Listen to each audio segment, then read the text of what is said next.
Hello dear student, स्वागत है आप सभी का फिर से अपने यूट्यूब चैनल डेली क्लासेस में। डेली क्लासेस आपका बहुत बहुत स्वागत और अभिनंदन करता है। जी गाइस, डेली क्लासेस आपका बहुत बहुत स्वागत और अभिनंदन करता है। आज हमारा टॉपिक किरण आरेख है।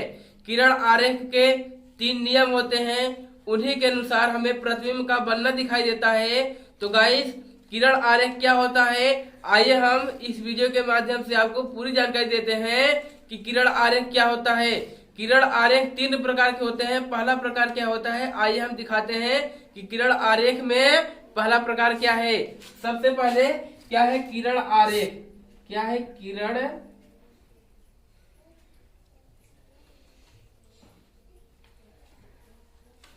आरेख। किरण आरेख में पहला नियम हमारा क्या है, जब प्रकाश की किरणें क्या होती हैं, जब प्रकाश की किरणें मुख्य अक्ष के समांतर जाती हैं। क्या है, जब प्रकाश की किरणें मुख्य अक्ष के समांतर जाती है तो दर्पण से टकराने के पश्चात क्या होती हैं, दर्पण से टकराने के पश्चात क्या हो जाती हैं, मुख्य फोकस से होकर चली जाती हैं। पहला नियम हमारा क्या है, जब जब प्रकाश की किरणें जब प्रकाश की किरणें मुख्य अक्ष के समांतर मुख्य अक्ष के समांतर मुख्य अक्ष के समांतर समांतर जाती है, मुख्य अक्ष के समांतर जाती है तो दर्पण से टकराने दर्पण से टकराने के पश्चात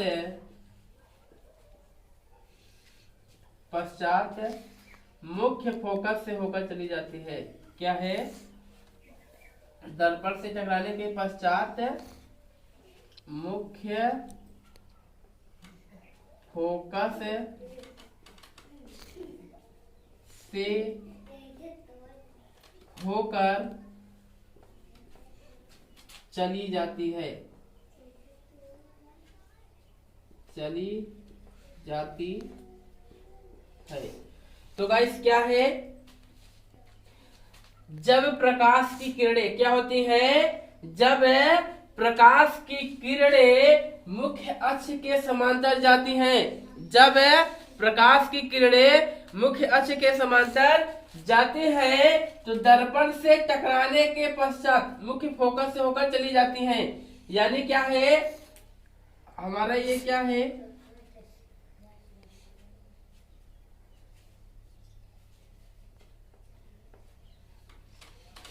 ये हमारा क्या है, अवतल दर्पण। क्या है, अवतल दर्पण। अवतल दर्पण क्या है,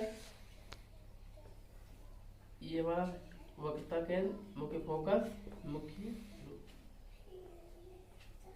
तो गाइस हम क्या बताए हैं, जब प्रकाश की किरणें क्या है, जब प्रकाश की किरणें मुख्य अक्ष के समांतर जाती हैं, जब प्रकाश की किरणें मुख्य अक्ष के समांतर जाती हैं, जब प्रकाश की किरणें मुख्य अक्ष के समांतर जाती हैं तो दर्पण से टकराने के पश्चात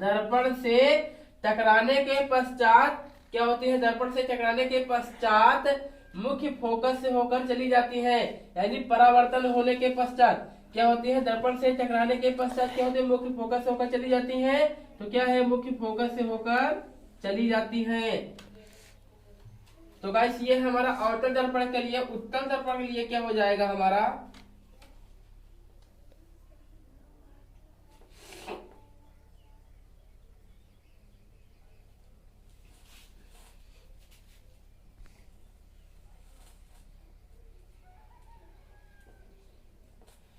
क्या है, मुख्य अक्ष के समांतर। क्या होती है? मुख्य अक्ष के समांतर क्या होती है? प्रकाश किरणें मुख्य अक्ष के समांतर जाती हैं तो दर्पण से टकराने के पश्चात मुख्य फोकस से होकर चली जाती है।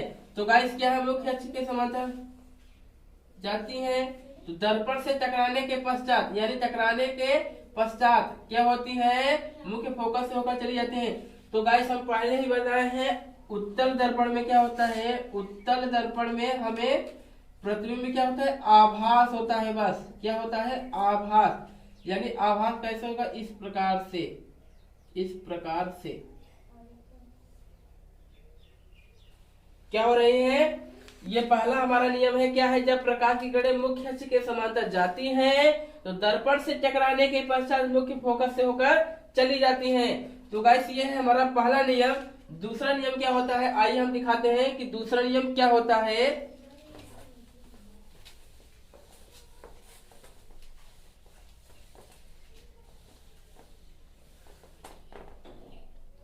दूसरा नियम हमारा क्या हो जाएगा? क्या है? जब प्रकाश की किरणें क्या होती हैं? जब प्रकाश की किरणें, जब प्रकाश की किरणें वक्रता केंद्र से होकर जाती हैं। क्या होती हैं? जब प्रकाश की किरणें वक्रता केंद्र से होकर चली जाती हैं तो दर्पण से परावर्तन के पश्चात क्या होती है? दर्पण से परावर्तन के पश्चात पुनः अपने ही मार्ग पर वापस लौट जाती हैं। क्या होती है? दूसरा नियम क्या होती है? जब प्रकाश की किरणें, जब प्रकाश की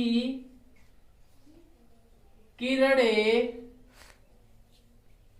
जब प्रकाश की किरणें मुख्य अक्ष जब प्रकाश की किरणें वक्रता केंद्र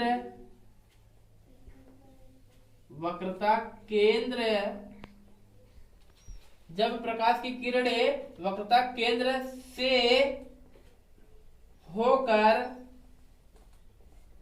जाती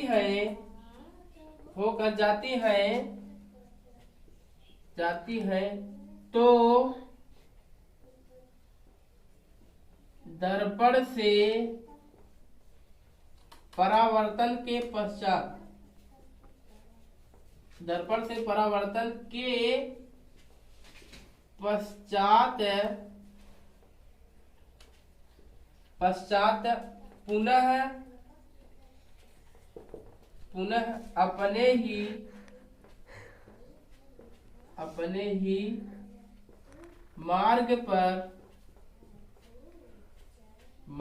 पुनः अपने ही मार्ग पर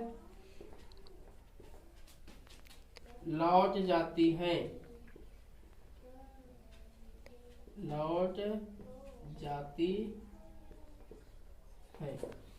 तो गाइस क्या है?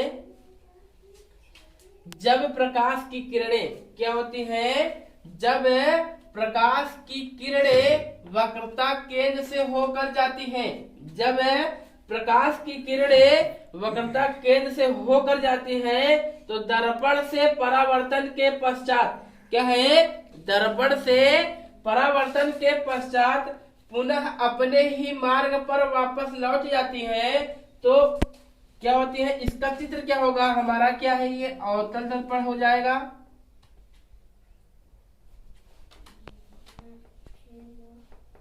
ये हमारा क्या हो जाएगा? अवतल दर्पण।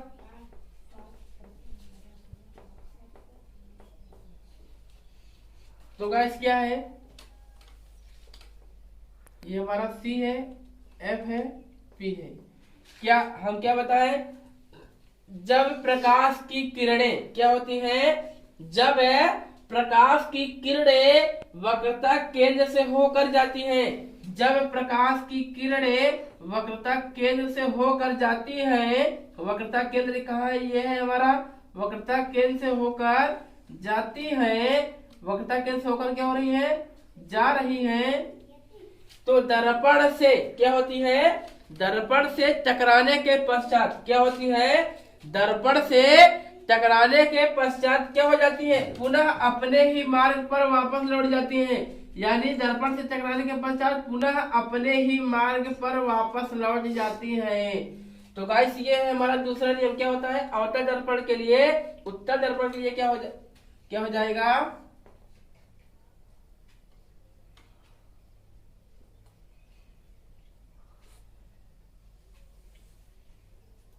ये हमारा क्या है सी है एफ पी। क्या हो रही है, जब प्रकाश की किरणें क्या है, जब प्रकाश की किरणें वक्रता केंद्र से होकर जाती हैं, वक्रता केंद्र क्या है, जब प्रकाश की किरणें वक्रता केंद्र से होकर आ रही हैं,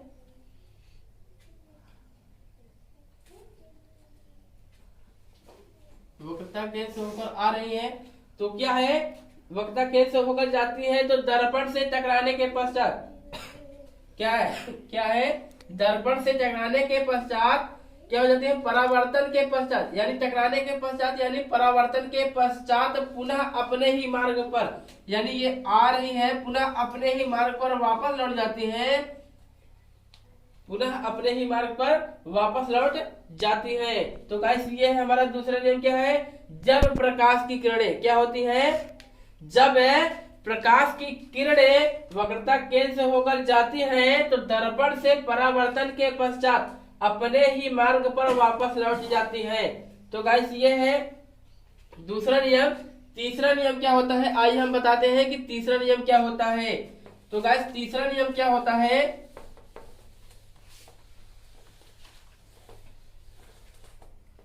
तीसरा नियम हमारा क्या है,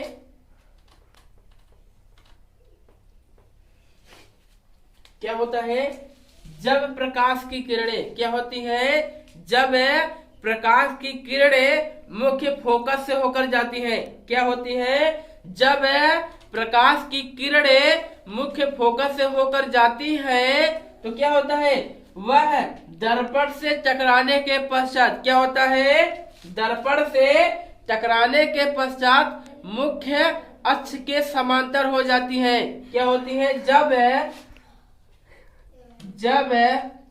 प्रकाश की किरणें, जब प्रकाश की किरणें मुख्य फोकस जब प्रकाश की किरणें मुख्य फोकस से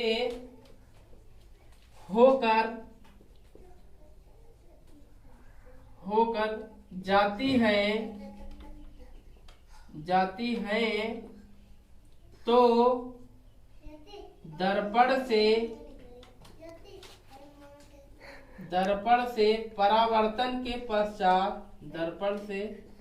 परावर्तन के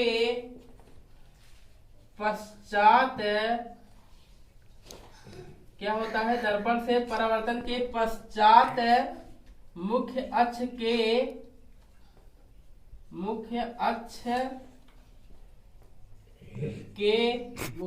के समांतर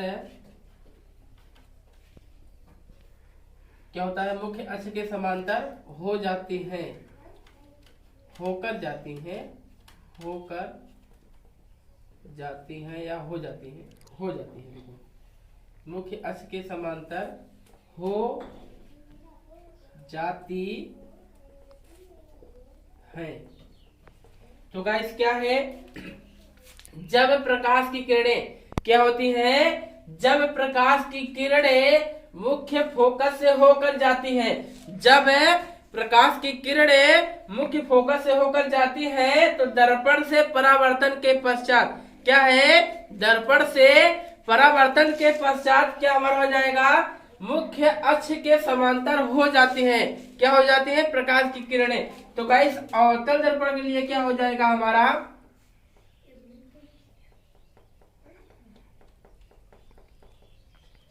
अवतल दर्पण है,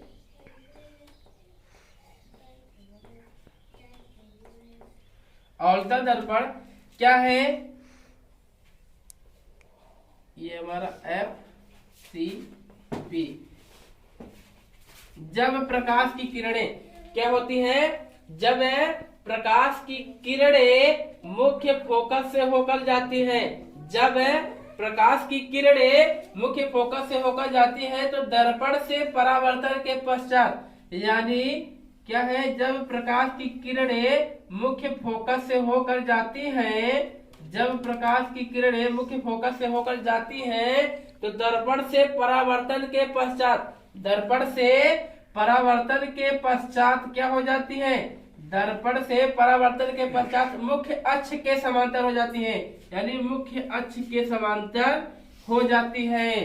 तो गाइस ये है आउटर दर्पण के लिए। उत्तर दर्पण के लिए क्या हो जाएगा हमारा,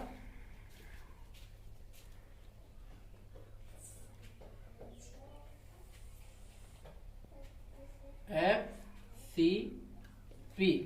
तो गाइस क्या है, जब प्रकाश की किरणें मुख्य फोकस से होकर जाती हैं, जब प्रकाश की किरणें मुख्य फोकस से होकर जाती हैं तो दर्पण से टकराने के पश्चात, यानी दर्पण से परावर्तन के पश्चात मुख्य अक्ष के समांतर हो जाती हैं, मुख्य अक्ष के समांतर हो जाती है, यानी इस तरफ से आ रही थी, इस तरफ से आ रही थी तो इस तरफ से चली जाती है।